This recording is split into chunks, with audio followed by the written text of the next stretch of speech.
Hi, everybody. Welcome to Discover College Soccer. Today, I'm lucky enough to be joined by Coach Jason O'Keefe from Robert Morris University. Welcome, Coach. Hey, Matt. Thanks for having me on. Yeah, thanks for being here. Let's just jump right into it. We're talking on June 16th, so yesterday may or may not have been a busy day for you, reaching out to rising juniors. But for Robert Morris specifically, when are you really starting to look at players, identify them, get them in a database, that sort of thing? What year in high school are they generally when you really kind of start that recruiting process? Yeah, I think, you're trying to ID freshmen and sophomores, get them in a database, track them, and then, really you're communicating with their coaches, high school, club, MLS Next, ECNL, whatever it may be, to kind of get a snapshot of their character, because everybody we're looking at is talented. It's just over the years, my definition of talent has maybe changed a little bit, and that character piece becomes, a bit more important for what we're trying to do. When I got to Robert Morris, January of 21, that's really all we did was recruit. So we were, I guess, a little bit behind, but it was one of the few shining stars of COVID where a lot of programs were bringing back super seniors. They were trying to figure out what they're doing with their roster, and we had a lot of flexibility to make moves that some other programs didn't. So we capitalized on that. We brought in, 15 guys in August. We brought another 3 in January 22, and then we've got 9 more coming in August. So not a ton of calls yesterday for us. When you're talking to their coaches, you give them your number, you say, hey, can the player reach out? So as long as the player's calling you, we've had a bunch of conversations prior. So yeah, Okay. it's one of those All right. processes that never stops, and it's always changing. For sure. Now you mentioned ECNL, MLS Next. So what are some of the go-to must attend events for you when you're out there looking at players? Yeah, I mean, the landscape has changed so much over the last 10 years. I remember 10 years ago, I was in St. Louis, which has a pretty strong and pretty high level at the time high school environment. And a lot of questions we got were, because the DA at that time was making kids choose, we just said, look, you've got to evaluate your environment and make a decision. We're not going to, I've not really been at any program, even at Carolina, where we were only recruiting these levels or this event, because you have to turn over every stone, and there's players out there that you just have to find them. But nowadays ECNL is certainly a big one. MLS Next is a newer league that's, I think, gonna continue to grow and be a priority. But the local scene, wherever the university is here in Pittsburgh, really Pennsylvania, we're trying to cover. So there's a lot of different avenues. I think kids and parents just got to figure out, what does their environment look like, and is it providing what they need? There's so much, the grass is always greener, and club hopping, and they go here because they're going to, turn me into something. I told all the guys when I got the job here, and I tell recruits, I don't have a magic wand. There's no secret to success. It's hard work, dedication, resiliency, determination, and kids these days. It's interesting to see who has it and who doesn't. Sure, sure. Well, what about camps? How do they fit into your recruiting, whether they're your own camps that you're offering, or you or your staff working other camps? Yeah, I mean, that's another unique thing that's been changing. When I got my first head coaching job at Appalachian State, 2016, I'd been part of some big programs, and we ran hundreds of kids through, and I break it into 2 different categories. One's an exposure camp, so those bigger schools, have hundreds of kids, and they may have 20 different colleges on staff, so you're getting exposed to a lot of different schools. And hopefully, if you're if you're a good enough player, you're being looked at by that staff as well. And then there's, you know, the programs currently Robert Morris and like Apple is where it's really a recruiting tool for us. We want to get the kids on campus.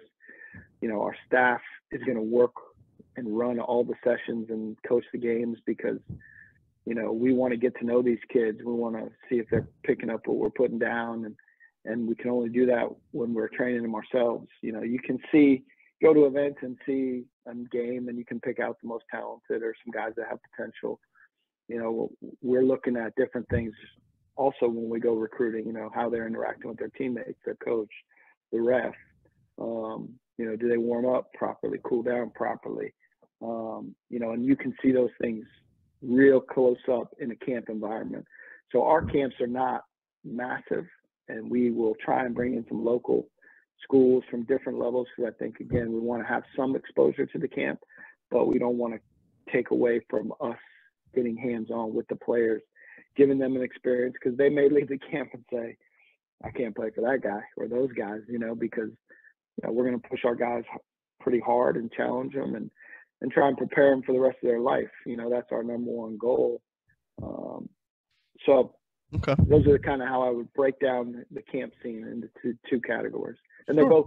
both viable. They're both good. Yeah, absolutely. Well, and looking at your roster, you got a handful of guys from outside of the U.S. So how does kind of international recruiting fit into your, you know, grand scheme each year? Yeah, look, it's a global sport. So I like that diversity within our locker room, different languages, different foods, different cultures, different religions, different experiences. You know, a kid from Pittsburgh, you know, getting to know a boy from Ghana or France and England and Germany, like that's pretty cool. When I was playing, we had some internationals. When I was coaching at Greensboro College, we certainly had some New Zealand kids. And so you really just get to learn, you know, the game as a global sport that it is. It's always going to be a piece of our recipe. I think we'll try to get within the PA boundaries. Ohio as a border state, Maryland has been good to us. You know, we'll look in the region, and then if we can't find them, we go to Texas or Florida or Michigan, wherever we can. And then obviously the international piece. So I think, you know, try to have roughly 30% local, PA, Ohio, Maryland, 30% outside of that area, and then 30%, you know, maybe some internationals, or 33.3. I was a history major for a reason. No, numbers aren't always my thing. It's all right. Maybe that extra 10%, we just don't even know where they're coming from yet. I get it. Well, right. You know, one question that everybody always has is around the dollars and cents, the financial and scholarship component. So, you know, I'm not holding you to anything or any specifics, but just kind of give me an idea of what does a player coming to RMU, you know, look at when it comes to what are they looking at in terms of the cost of attendance? How does athletic and academic money fit into the grand scheme? Yeah, it's a great question, and it's something that people should be trying to educate themselves on, because there's myths out there that, oh, if I play with this club for 5 years or maybe even 2 years, I can get a full scholarship somewhere. And it's just not reality. You know, 9.9 is a fully funded Division I men's soccer program. We kick the game off at 11. Most of our rosters are between 26 and 32. So you do the math, you know, there's a lot of guys that are on no money, you know. And so at Robert Morris, it's about 45, 46 all in. That's everything: room, board, tuition, fees, everything. You know, and the price of education is astronomical, right? It's outrageous, to be honest. I'm still paying $375 a month for my education, and that's kind of what I tell players is, you know, you got to invest in yourself. And for me at the time, growing up with a single mom, that was the place I wanted to go, and so I had to invest in myself. You know, and there's academic money, which Robert Morris, being a private institution, is great, because we can say, okay, you have a 3.2, you have a 3.5, boom, you get this, and it's right off the top. And then, you know, what we try and do, we're not fully funded at Robert Morris, so we try and make every dollar go as far as it can. and we try and set up a business model, because that's really what it is. It's the business side of college athletics. Where, like any company, any business, you're going to invest in new technology, new people, new equipment, new infrastructure, and we're no different. But we really try to focus on that incentive-based, earning, where we have guys that come in on academic money, and then they do everything that we've asked, and then we reward them. And again, it's not full scholarship, it's not Powerball money. It's a little bit to chip away that if mom and dad can choke down the number that they're agreeing to, by the end of it, when they walk across the stage, we've chipped away at 15, 20, 30 grand, and it's less of a burden, right? And really just try and incentivize young men, because that's what the real world is. If you go to a great company and do a crappy job, well, you're not getting the promotion, you're not getting the raise, and you may not be around long, right? So similar to our environment, and you don't have to be an All-American or be the leading goal scorer or the starting goalkeeper. You have to get the GPA that we have set. 3.2 is our GPA minimum standard. We were back-to-back highest GPA in the Horizon League the last 2 years, which is a huge accomplishment. You have to be a good citizen, right? We're going to be out in the community, investing our time in our local community. So, you have to be out there engaged in that. And on the flip side, never hear your name bad in the community. And then you got to work hard. You got to be a great teammate, and you got to be coachable. If you do those things, then we've got to reward you, So we have guys on the roster that, maybe they don't feature as much, but, we have to reward them. At App, I had a player who came in. He was kind of a marginal student, by our standards, but really just wasn't applying himself, and really, to be honest, hadn't found his niche. Well, once he got into his major and started really enjoying his classes, he went from like a 2.9 student to like a 3.5. He was on our leadership group. He started some matches, he played matches, but he wasn't like a, really prominent, statistical guy, right? And his parents had money. They, but we were going to invest money into him in his junior and senior year, and they were like, save it, get some other, use it somewhere else. I said, no, this is the life lesson I'm trying to teach your son, that if he does, what's asked or goes above and beyond, that he'll be rewarded. And I think that's important because, in this day and age of, immediate gratification, or, you don't do something and all of a sudden promises that were made in your senior year are all of a sudden they've changed, so really being clear, transparent, and upfront with parents on the finances and what the plan and the vision is for their child. Oh, I think that's awesome. Well, let's talk a little bit more about the school. I grew up in Columbus and went to school in DC, so I drove through Pennsylvania many a time, and I know Robert Morris, but there's probably a lot of people out there who maybe aren't familiar with it. But give me, you mentioned it's a nice school there in Pittsburgh, but give me some of the inside scoop. What am I gonna love about Robert Morris that maybe I'm not gonna find just by clicking around the website? Yeah, it's in Moon Township, which is about 15 minutes from downtown Pittsburgh. So it's a little bit of a college town feel. About 5,000 students, so it's pretty traditional campus. Everything's very accessible. 10-minute walk from one corner to the other. Classes, athletic events, dorms, residence halls, dining halls. It's all very convenient. About 70 different majors, Division I athletics. So, you kind of have a small college town feel, but yet you can get in your car, jump on the bus, or, get down to, a major city in the U.S. where there's culture, diversity, sports, music, arts, Fortune 500 companies. So it's a little bit of the best of both worlds, I think. And it's, again, we're trying to find players that fit into and people that fit into our program and our philosophy. But, it takes, kids have to research and figure out what their vibe is. You know, some kids I needed a smaller environment. You know, I went to a school that was smaller than my high school, but I needed a little more attention academically and soccer, you know. So for me, it was great. But everybody's got to find their own niche.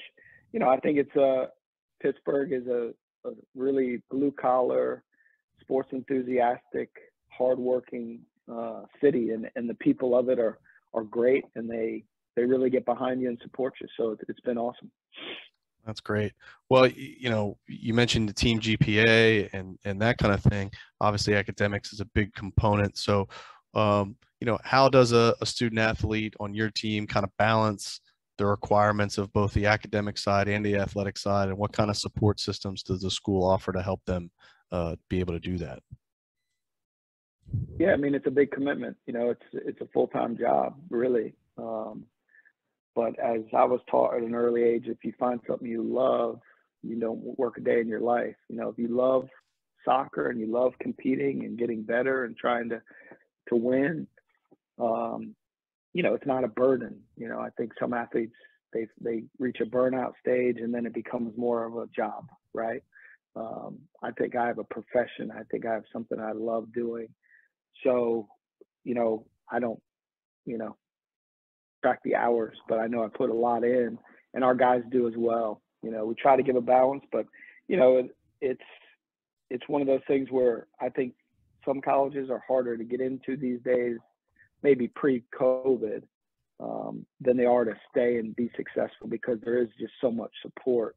At a Division I program, you know, there's an academic resource advisor that will help everything from A to Z, from getting into school to graduation from your major, helping with internships, study hall, writing center, you know, all kinds of the structure in place. And Robert Morris is no different, to help these young student athletes navigate that time.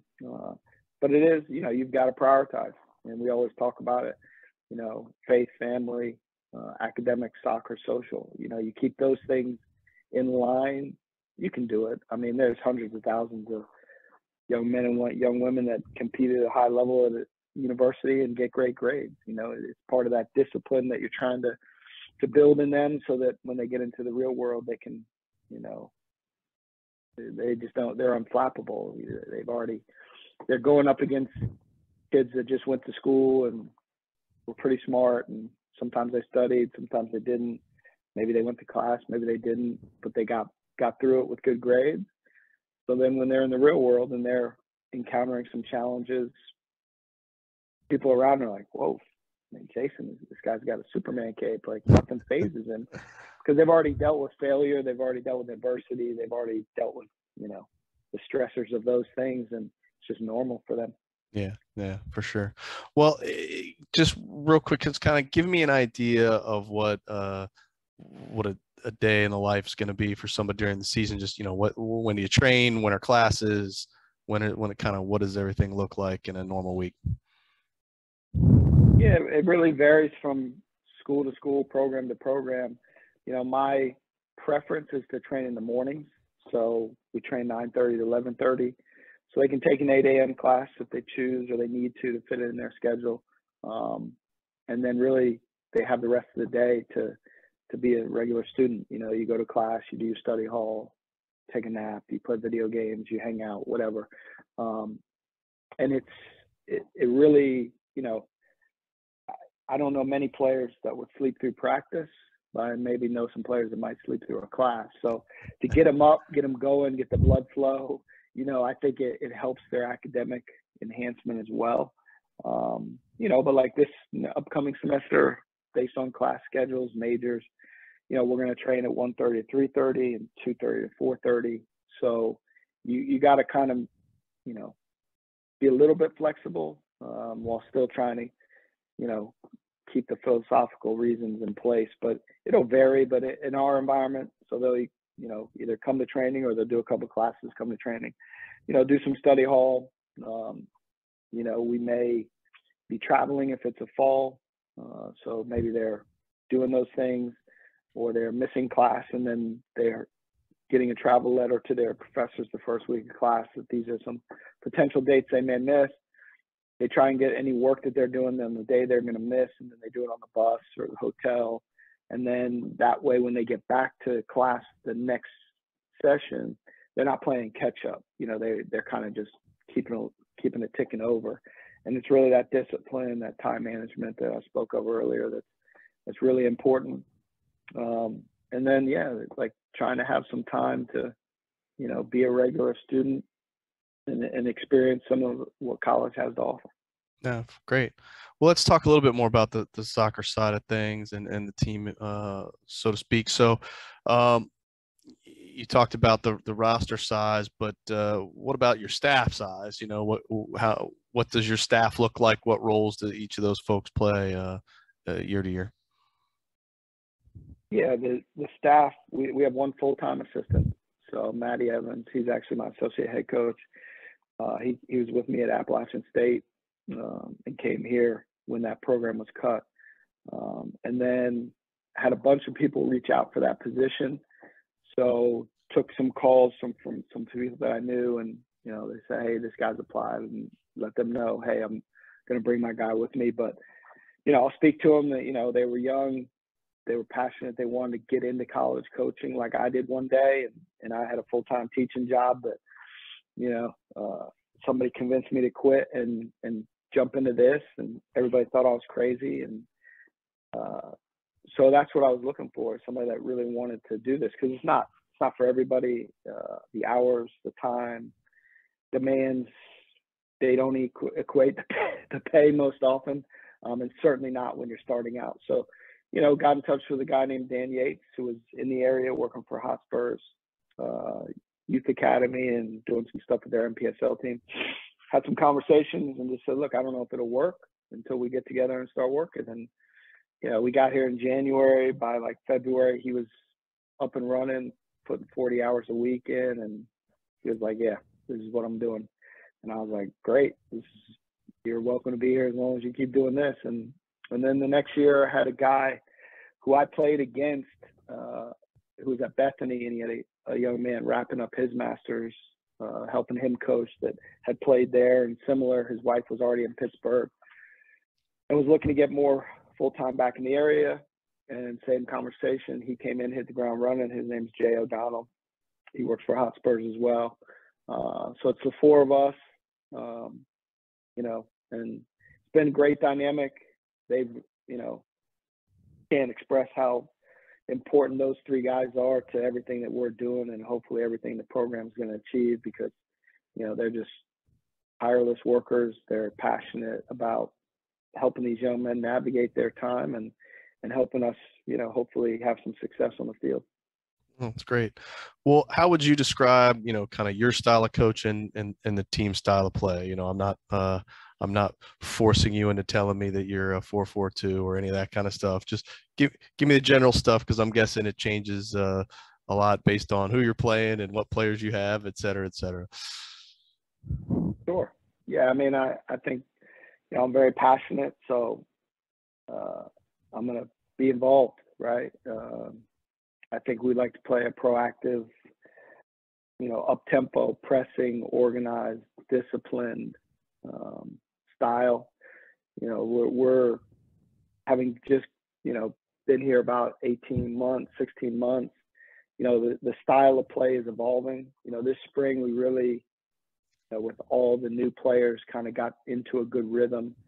And this fall we're expecting to, you know, hopefully have that style of play a little bit more fine-tuned with how we go about, you know, our business. You know, I think we focus on the four areas of attacking, defending, restarts, transition, you know, and have some principles of play that no matter what formation we play, no matter who's on the field, you know, those are the important kind of foundational pieces that allow us to execute a game plan and hopefully go on and have success, more so than playing a certain formation. The formation for me is always about the personnel you have at your disposal. So, you know, try and fit the players into where they're going to be most successful on the field. And sometimes that's a 3-5-2, sometimes it's a 4-4-2. We don't change every week. I think we probably played a 4-3-3 majority of last fall, 3-4-3 a lot this spring. And then when we get these new guys in, we'll see, where do they fit in, what lends to their strengths and minimizes their weaknesses, and create a formation. But it'll be more about those principles of play and those 4 categories, and really just getting the guys up to speed on that. Okay. What would you say, I know it's June, but let's talk about the January to May timeframe, right? What does that kind of off season look like for you guys in terms of what you're focusing on, what you're doing? What can a player expect? Yeah, I mean, it depends on how young they are. There are some pretty big changes coming or on the table that college soccer is trying to implement, which would be more of a year-round 2-semester model like the rest of the world. The fact that we condense 20 to 25 games in a 3-month period is, it is what it is. It has been successful. It has worked. College soccer. I'm always going to be a big proponent of college soccer, and I think recently it's been kind of bashed a bit. With more the expansion of the youth pro academies and players bypassing college, right? But for the most part, the fall is our traditional championship. You got 20 hours a week, which we don't really ever hit because you're worried about the bodies breaking down and mentally them getting enough break. But January to May is more of our preseason, really, where we hit the weight room. We do a lot of conditioning. We do a lot of mental adversity training. You get some time to really interact individually, work on guys' individual, things they need to get, small groups, and then obviously collectively. But you're only going to play 5 dates, So we did 4 doubleheaders this spring. So we actually got 9 or 10 games in the spring, but you had to play 2 on one day. We had a big roster, so we played one team against this team, another game against this team, really trying to give everybody minutes, because that's where you're in the spring, the one thing you're lacking, right? The fall, your development is coming through the matches. And if you're not featuring in the matches, then what type of reserve training do they have for you, to keep yourself ticking over? And then the spring is really about individual, small group, and collective development through a lot of training, right? Strength and conditioning, developing your core strength and your speed or whatever it may be. But it's for the team, that's kind of a different phase. For the coaches, we treat it the same as the fall. For the coaches, we're still out recruiting from January to May. Like I said, it doesn't ever stop recruiting. You're always trying to find that player, get another evaluation on the guy, because to see a guy once, and I love to get the video of a guy that I saw play live, or an email like, oh, I had a hat trick, and say, yeah, that guy cut you back a ball on the 2-yard line, and that one bounced off your shin and went in. And, you can always, when you watch enough soccer, you can see a good player having a tough day, which I like to see, whether it's an opponent, whether just them individually, because you can see what they're made of, and then you can certainly tell maybe a not so good player having a blinder of a day. And that's kind of where the art of recruiting comes in, and trying to really, hone in on what you're looking for. For sure. Well, Coach, we covered a lot of ground, talked about a lot of different things. So I like to end these all with the same questions. What didn't we talk about? What didn't we cover? Anything you want to talk about from the team, the soccer, the school, or anything from that aspect? Yeah, I think, Robert Morris is a storied tradition that has won a lot of championships, put a lot of guys into the next level of professional soccer or international soccer. We were hired to kind of bring that spark back. And I think, over the next couple of years, you're going to see some exciting things from Robert Morris men's soccer on and off the field. So be on the lookout for that. I think just a bit of advice for players that are going through this process. There's a program in a school for everyone. A lot of people focus on the color or the size or the conference, and You really just got to get out of those weeds and just really figure out what is the best fit for you.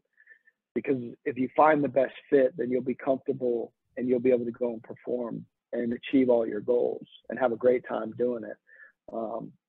And you just got to do your research. You know, you got to do your research. You got to get out, meet people on campus, meet current players, you know, because you'll get a vibe and a feeling, okay, this is the right fit for me. I feel good here. They have a plan and a vision for me as well as the program. And then you're going to have success. You know, it's when people get stressed out or, you know, comparing themselves to their buddy, or parents compare, you know, the Smiths or the Joneses, you know, it's their own process.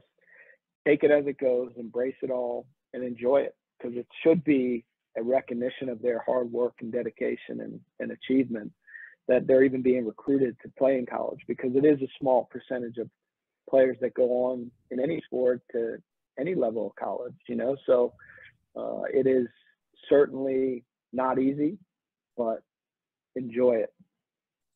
Love it. Well, Coach, I appreciate the time. Wish you the best of luck in the fall, and as you turn this program around and get it back to championship status, we'll keep an eye on you, and hopefully you'll start bringing that hardware back to Pittsburgh. Great. Thanks a lot for your time and having me on, Matt. Appreciate it. Thanks, Coach.